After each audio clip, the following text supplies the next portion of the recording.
আসসালামু আলাইকুম ওয়া রাহমাতুল্লাহি ওয়া বারাকাতুহু।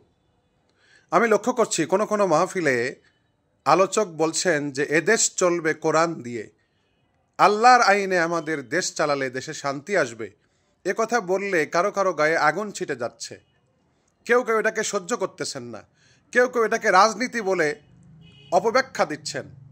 নিজে রাজনীতি করেন, আবার অন্যের দোষ ধরেন। যারা কোরআনের কথা বলে, আল্লাহর আইনের কথা বলে, তাদের দোষ ধরেন। আল্লাহর ভয় করুন, জাহান্নামের ভয় করুন, কবরের আযাবের ভয় করুন।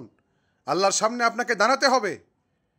এই মিথ্যা টালবাহানা করে এই জাতিকে বিভ্রান্ত করার চেষ্টা করবেন না, নইলে আদালতে আখেরাতে আপনাকে আসামির কাঠগড়ায় দাঁড়াতে হবে এবং দুনিয়াতে বেইজ্জতি হবেন।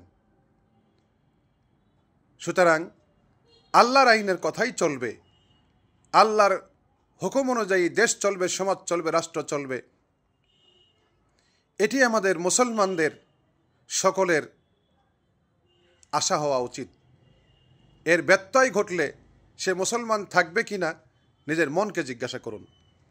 সুবহানাকাল্লাহুম্মা ওয়া বিহামদিকা আশহাদু আল্লা ইলাহা ইল্লা আনতা আস্তাগফিরুকা ওয়া আতুবু ইলাইক।